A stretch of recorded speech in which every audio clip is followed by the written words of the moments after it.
and changed his mind. The sun was beginning its slow crawl toward the western horizon, painting the open prairie in shades of gold and rust. Long shadows stretched across the pâté ground, and the dry wind carried the smell of dust, sagebrush, and something else trouble. The trail that wound through Miller's Pass was empty most days, save for the occasional cattle drive or lone wagon bound for one of the distant settlements. This evening, only one set of wagon wheels disturbed the silence, creaking over the uneven ground, followed by the soft clop of tired mule hooves. Cole Kincaid had been watching that wagon for the better part of an hour. From his vantage point, up on the ridge, he could see it moving slow, almost too slow, like it was weighed down not just by supplies, but by the weariness of whoever was driving it. His sharp eyes tracked every movement. The wagon was small, no bigger than a merchant's, covered in a faded canvas top with a few patches. Its driver was a broad-shouldered man in a worn hat, sitting upright but glancing nervously over his shoulder now and then, as though he feared something might be following. Cole knew fear when he saw it. Fear meant vulnerability, and vulnerability meant opportunity. The outlaw shifted in his saddle, his black horse snorting softly beneath him. His revolver hung at his hip, his rifle slung across his back. He was low on ammunition, low on food, and lower still on options. For 3 days he'd been riding ahead of a posse from Redstone, and while they might have lost his trail for now, they'd pick it up again sooner or later. He needed money or supplies or something worth trading, anything to keep moving. West, that wagon might just have what he needed. The thing about robbing folks on the trail was that it required timing. You didn't just gallop up like some greenhorn and start shouting demands. You had to read the ground, the wind, and the people. Cole waited until the wagon began descending into the narrow part of the pass where the tall canyon walls closed in, and there was nowhere to turn or run. The sound of creaking wheels echoed off the rock, masking the faint jingle of his spurs as he urged his horse down a hidden path. The wagon rolled on. The driver focused on the ruts ahead, never noticing the dark figure sliding into the trail behind him. Cole closed the distance quickly, his horse's hooves muffled by the sandy earth. Then, with one sharp kick, he pulled alongside the wagon, his shadow falling across the driver. "Whoa there." Cole's voice was low, steady, carrying just enough steel to make it clear he wasn't asking for a friendly chat. The driver startled, yanking on the reins so hard the mules snorted and stamped. "What? Who?" "Easy now," Cole said, one hand resting on the butt of his revolver. "Ain't no need for this to get unpleasant. Just hand over whatever you got, money, food, valuables, and you can keep on rollin' without a scratch." The man swallowed hard. His eyes flicked once more over his shoulder toward the back of the wagon. Cole noticed it immediately. He'd been in enough stick-ups to recognize when someone was trying to decide whether to lie, fight, or run. "What's in the back?" Cole asked, narrowing his gaze. "Nothin' that concerns you," the driver said quickly, gripping the reins tighter. Cole's jaw tightened. "See, when folks say that, it usually means it concerns me a great deal." He swung down from his horse, boots hitting the dirt with a solid thud. The driver tensed, his eyes darting between Cole and the trail ahead. Cole stepped toward the rear of the wagon. The canvas flap was tied loosely, swaying slightly in the wind. He could hear faint movement inside, a soft rustle like fabric brushing against wood.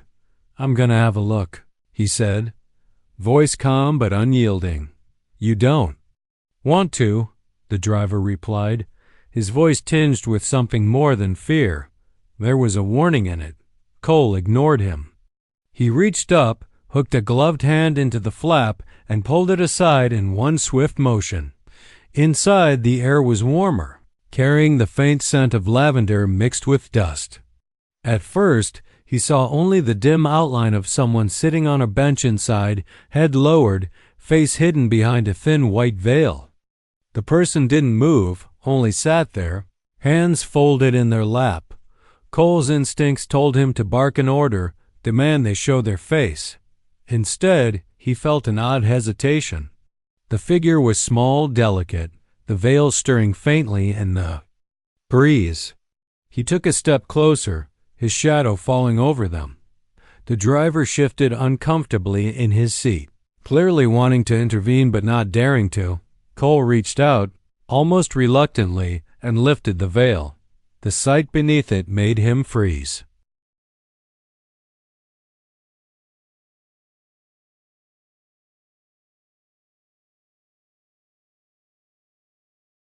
No sound, just the quiet pulse of his own blood in his ears. Cole Kincaid had faced gun barrels, charging bulls, and raging river currents without flinching, but the moment the veil lifted, something inside him stuttered to a halt. The face beneath was not the hardened glare of a fighter nor the cunning gaze of a schemer. Instead, wide hazel eyes stared up at him, rimmed red from tears and lack of sleep. Her cheeks were pale, almost too pale, and framed by strands of hair the color of burnished wheat, escaping from beneath a simple bonnet. But it wasn't just her face, it was what she held. A tiny bundle, swaddled in a faded blue blanket, shifted against her chest. A faint, whimpering cry broke the silence, so soft it barely reached his ears. The young woman adjusted her grip, cradling the child closer with a kind of instinctive tenderness that spoke of both love and desperation. Cole's hand, still holding the veil, dropped slowly to his side. He didn't need to be told the child was hers. That look in her eyes, protective, fierce beneath the exhaustion, was the same look his mother had worn when she'd stood between him and his drunken father all those years ago. The young woman spoke first, her voice trembling but steady enough to carry conviction. "Please," she whispered, "we have nothing you'd want." Cole's instinct as an outlaw was to argue that point. People always had something worth taking, money tucked in a boot, a piece of jewelry hidden in a pocket, food in the back. But now, staring at the infant whose tiny fist had pushed free from the blanket, all those usual thoughts seemed to scatter like dust in the wind. He crouched slightly, keeping his movements slow, as if afraid to spook her. "That your baby?" he asked, though the answer was plain. She nodded, clutching the child tighter. "My son. He's only 3 weeks old." The baby made a small rasping sound that didn't sit right in Cole's gut. It was too weak, too shallow. He'd heard sick animals breathe like that before, and it had never ended well. "You're out here in the middle of nowhere," Cole said, his voice rough but lacking the edge it had moments before. "Why?" The driver behind him shifted in his seat. "She's not going to tell you," I asked her. Cole cut in sharply without looking back. The woman hesitated, her eyes darting toward the canyon walls as if searching for a safe answer. Finally, she said, "We're trying to make it to my sister's place in Cottonwood Valley. It's another 2 days' ride. We left in a hurry. I didn't have time to prepare." "Left in a hurry?" Cole's gaze narrowed. "Who's chassing you?" Her lips trembled before pressing into a thin line. She didn't answer right away, and in that silence, Cole's outlaw instincts pricked again, not with suspicion, but with recognition. People running like that weren't just running from trouble. They were running from someone who meant to hurt them. When she finally spoke, her voice was quieter. "A man in Redstone. He wanted to marry me." She swallowed. "Said he'd take my son and raise him as his own. But he's not his father. My husband died before our boy was born. I couldn't let." Her voice caught, and she pressed her lips together to steady herself. Cole straightened, his eyes scanning the canyon mouth they'd come through. If she was telling the truth, and every bone in his body told him she was, then whoever that man was might not be far behind. The driver finally spoke up, his tone edged with frustration. "Look, mister, we don't want no trouble. Just let us go." Cole turned to him, but there was no longer any menace in his posture. The outlaw who had approached them a minute ago, revolver ready, felt like someone else entirely. His gaze flicked back to the woman. She didn't look like a schemer. She looked like someone hanging on to her last scrap of hope. And that baby! Cole took a deep breath, the scent of dust and lavender filling his lungs. Then, instead of demanding gold or supplies, he reached down to his belt, unhooked his canteen, and handed it toward her. "You'll need this more than I do," he said. Simply, her eyes widened slightly, not in fear this time, but in surprise. "You're not taking anything?" she asked cautiously. He shook his head once. No, and deep inside, Cole Kincaid realized something he hadn't wanted to admit. For years, he didn't have it in him to take from someone like her. Not anymore.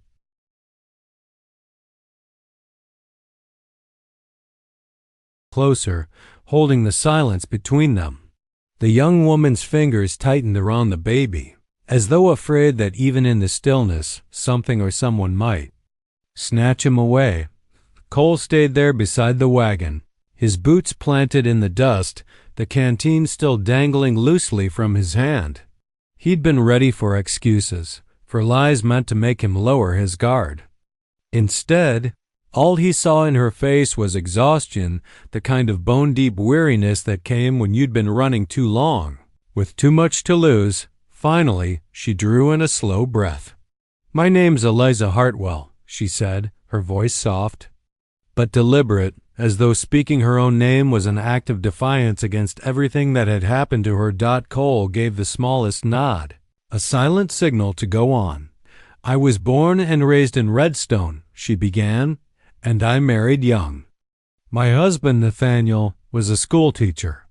Not the kind of man who picked fights, but the kind who believed in working hard and keeping his word. We'd only been married a year when he got sick, real sick. There was nothing the doctor could do." Her eyes lowered to the bundle in her arms. "I found out I was expecting 2 weeks after he passed. For a while, I thought I could manage. I worked in the dress shop, took in sewing, anything to keep the roof over my head, but Redstone isn't a kind place for a woman alone." Cole didn't interrupt. His mind drifted, unbidden, to his own ma after his father died. The way neighbors had offered help that always came with a price. Eliza's voice grew quieter. "There was a man in town, Randall Crow. He's got money, land, and the kind of influence that makes the sheriff look the other way. He started showing up at the shop. Said I should marry him, that it would be best for me and the baby." She paused, her jaw tightening. "I told him no, every time, but he didn't take no kindly. The last time, he told me that once the baby was born, he'd take him and raise him himself. Said I could stay in Redstone as company if I wanted." Cole's stomach twisted at the casual cruelty in those words. He'd known men like crowmen who thought their money made them gods. "That night," Eliza continued, "I packed what little I could carry. My sister lives in Cottonwood Valley. She said she'd take me in. I hired Mr. Tully here," she nodded toward the driver, "to take me the long way around, through Miller's Pass, so Crow wouldn't know which trail I took." Cole glanced at the driver, who gave a small, grim nod. "It's slower, but safer usually," Tully muttered. Eliza looked down at her son again, brushing her fingers over his tiny hand. "We've been on the road 3 days. He's been coughing. I'm almost out of milk and food." "I don't." She stopped, her voice breaking just enough to make Cole look away for a second, like the sight of her struggle was too much for him to stare at directly. The baby gave a weak cry, and Eliza instinctively rocked him, murmuring something soft that Cole couldn't quite catch. There was a tone that reminded him of another time, another place, his sister, years ago, humming to her baby before fever took them both. He swallowed hard, pushing the memory down where it couldn't reach him. "Why are you telling me all this?" Cole finally asked, his voice rougher than he meant. Eliza met his eyes. Because you asked, and because maybe. If you know why I'm here, you'll understand why I can't afford to lose a single thing we have left. For a man like Cole, trust was currency. Most folks he met wouldn't give him the time of day without wondering what he wanted in return. And yet here was this woman telling him her story as if she believed he might actually care. The truth was, he did care. More than he wanted to admit. He took a slow step back from the wagon, tipping his hat slightly toward her. "You're two days from Cottonwood," he said. "That pass up ahead ain't safe after dark. Wolves come down from the ridge, and there's been talk of other outlaws sniffing around."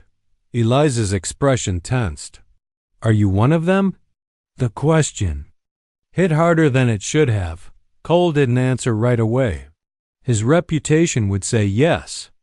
His instincts told him to walk away before he got himself tangled in someone else's mess. But as he looked at her, holding that sickly child like it was the only thing keeping her alive, he knew the truth he wasn't about to leave her to. Fend for herself. Not tonight. I was, he admitted finally. But maybe not today. Her eyes widened slightly, searching his face for any hint of deceit. He let her look. The wind picked up again, carrying the faint rustle of sagebrush. Somewhere far down the trail, Cole thought he heard the distant echo of horses faint. But coming closer, if Randall Crow had men out looking for her, they might not have much time. Cole's hand settled on the butt of his revolver, not to threaten her, but to prepare for what might be coming.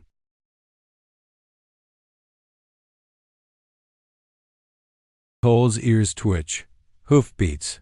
Distant still, but steady. The kind of steady that meant a group of riders traveling together and not at a leisurely pace. He glanced toward the narrow mouth of the canyon they just passed through. Shadows were deepening there, swallowing the trail, but his instincts told him the riders were no more than 10 minutes away. Whoever they weren't out for a scenic ride. Eliza hadn't noticed. She was fussing with the blanket around. Her baby trying to shield his face from the wind. Mr. Tully, the driver, was shifting in his seat, the tension in his jaw betraying that he'd heard the sound, but was pretending otherwise. Cole made his choice before he even realized it. "You can't stay here," he said abruptly, stepping closer to the wagon. "Not with whoever's coming." Eliza looked up, her eyes searching his face for clues. "Is it?" "Could be Crow's men," Cole said, not sugarcoating it. "Could be worse." "Worse?" She echoed. "Other outlaws. Ones who don't care who you are so long as you've got something worth taking." He let his gaze flick toward the baby in her arms. "And there's always something worth taking." Mr. Tully tightened his grip on the reins. "We can keep moving. They might not follow." Cole shook his head. "Trail narrows up ahead. If they catch you there, you'll be boxed in. You need someone who knows the land." Tully eyed him warily. "And that someone's you?" "I've been riding these passes since I was 14, Cole said flatly. "I know every switchback, every place to hide. If you want to make it through the mountains without losing your wagon, or worse, you'll need me." Eliza hesitated. Trust was a dangerous thing out here. She'd only met him minutes ago, and he'd started that meeting with a gun in his hand. But there was something in his voice now, a grim certainty, that didn't sound like a bluff. "What do you want?" "In return?" she asked quietly. Cole was silent for a moment, weighing his answer. In truth, the old Cole would have named his price in dollars or gold. But he found himself saying instead, "Just your word you'll keep heading for Cottonwood. Don't stop. Till you're there." Her brow furrowed slightly, as though she didn't understand why that would be enough, but she nodded. "You have it. Good." Cole glanced toward the canyon mouth again. The hoofbeats were louder now, echoing off. "The walls. We'll take the ridge trail. Steeper, but harder to follow." Tully opened his mouth to argue, but Cole cut him off. "You can either follow me, or you can wait here for them to find you. Your call." The driver swore under his breath but flicked the reins, setting the mules in motion. Cole mounted his black gelding in one smooth movement, riding ahead to scout the path. The ridge trail was barely wide enough for the wagon in places, the ground uneven and scattered with loose shale. The mules grunted and strained as they climbed, the wheels creaking in protest. Eliza kept her head down, focusing on shielding her baby from the wind that whipped harder the higher they went. Halfway up, Cole dropped back alongside the wagon. "Keep moving," he urged. "Once we're over the rise, we can make camp in a place where they won't find you." Eliza studied him for a brief moment. There was dust on his face, a shadow of stubble along his jaw, and eyes that scanned every inch of the trail like he expected danger to leap out at any second. She wondered what kind of life had made him so sure it would. They crested the ridge just as the sun dipped fully behind the horizon, throwing the valley below into shadow. From up here, they could see the canyon mouth and the riders spilling into it. 6 of them, moving fast. "They've got your trail," Cole said grimly. Eliza's stomach nodded. "What will they do if they catch us?" Cole met her gaze. "If they're Crow's men, they'll take you back. If they're not—" He didn't finish, but the look in his eyes said enough. She swallowed hard, clutching her child closer. "Then don't let them catch us." Cole nodded once. "I wasn't planning to."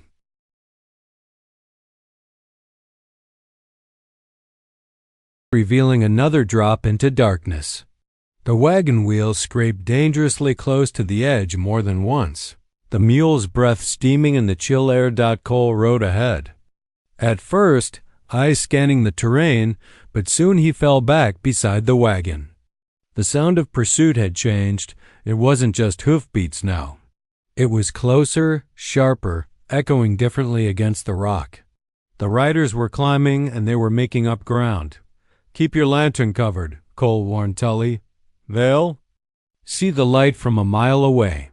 Tully muttered something under his breath but obeyed, dimming the glow until it was nothing more than a faint flicker under a thick cloth. Eliza sat stiff-backed on the bench, the baby bundled so tightly against her that Cole could barely see his face. Her knuckles were white on the blanket. The wind up here was cruel. It sliced through coats and rattled the branches of the twisted pine trees clinging to the cliffs. Somewhere in the distance, a lone coyote yipped, the sound swallowed quickly by the night. Cole slowed his horse, listening. The hoofbeats were fading again. Either the pursuers had taken a wrong turn or they were trying to circle ahead. Neither possibility was good. "You know these men?" Eliza asked suddenly, her voice barely louder than the wind. "Not these ones," Cole replied without looking at her. "But I know the type. Fast to pull a trigger, slow to feel guilt." She was silent for a moment. "Why are you helping us?" Cole's jaw tightened. "Maybe I don't like seeing a woman and a child run down like game. Maybe I've seen enough of that in my life." The path dipped sharply, forcing Tully to brake hard. The wagon groaned under the strain. Loose stones skittered down the slope, clicking off the rock below before disappearing into the black void. When they reached the bottom, Cole dismounted and walked ahead, leading his horse. "Trail's too narrow here," he said. "I'll guide you through on foot. If you try to rush it, you'll lose a wheel or worse." They moved slowly, the mules picking their way with deliberate steps. Every creak of wood, every rattle of a stone seemed magnified in the stillness. Somewhere far off, thunder grumbled not from a storm above, but from the ground itself. Cole knew that sound. Hoofbeats again. The riders hadn't lost them after all. By the time they reached the wider stretch of trail, the moon had risen, casting a silver sheen over the mountains. Cole scanned the ridges above. Movement caught his eye. Dark shapes riding along the skyline. "They're trying to cut us off," he said. "We'll need to make the pass by first light, or they'll have us boxed in." Tully glanced up at the narrow gap between 2 peaks. "That's a hard climb for the mules." It's a harder climb for them, Cole countered. And that's our only advantage. They pressed on, the night stretching long and cold. The air thinned as they climbed, making each breath a little sharper, each step a little heavier. Eliza didn't complain, but Cole could see the fatigue in her posture. The baby stirred restlessly, letting out a soft, weak cry that pierced even the wind's howl. Finally, near the crest of a ridge, Cole called a halt. We can rest here for an hour. Any longer, and they'll catch up. Tully tied the mules to a scrub pine while Eliza stayed seated, rocking her child gently. Cole crouched beside her, pulling a small pouch from his coat. Inside was a bit of jerky, hardtack, and a few dried berries. Here, he said, offering it. Not much, but it'll keep you on your feet.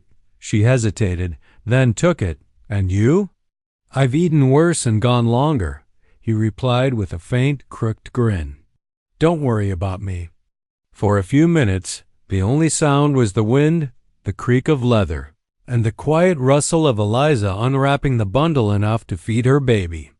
Cole turned his gaze outward, scanning the valley below. Somewhere out there, dark figures were. Still moving, hunting. And for the first time in years, Cole realized he wasn't just looking out for himself anymore.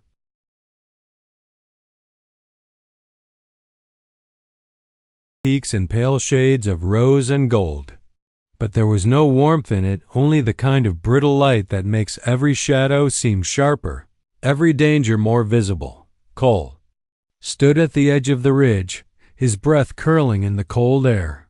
He could see the narrow pass ahead, a cleft between two looming slabs of granite. Once they got through it, the trail would drop into the Cottonwood Valley, a wide, open stretch that would make pursuit harder. They were close. Too close for comfort, but close enough to almost taste safety. Behind him, the wagon creaked as Tully adjusted the harness on the mules. Eliza was awake, the baby wrapped snug in her arms, her eyes locked on Cole. She didn't speak, but the question in her gaze was clear. Will we make it? Cole didn't answer right away. His ears picked up a faint, steady rhythm from behind the hollow drum of horses on hard-packed earth. It was closer than it had been an hour ago. Too close. They're coming, he said finally. Tully swore, under his breath. Can we outrun them? Not up this slope, Cole replied. But if we push now, we might get through before they can cut us off. He swung into the saddle, spurring his gelding forward to take the lead. The mules strained against the harness, hooves digging into the rocky incline. The wagon groaned with each jolt, the wheels threatening to crack on the uneven ground. They were halfway to the pass when the riders appeared. 6 of them, dark against the morning light, fanning out across the ridge behind. Even from here, Cole could see the flash of rifles slung across their backs, the glint of metal at their hips. One man tall, broad-shouldered, with a long coat whipping in the wind, broke from the group, urging his horse ahead. He raised a hand, signaling the others to fan wider. They were trying to flank. Crow, Cole muttered under his breath. He'd hoped it wouldn't be him. Eliza's voice cut through the wind. Do you know him? Cole didn't answer. Not? Because he didn't. He knew Crow too well, but because there wasn't time to explain. Keep moving. He barked to Tully. The gap to the pass was closing 50 yards, then 40, but the sound of pursuit was louder, sharper. Bullets whined through the air, chipping rock from the cliffside.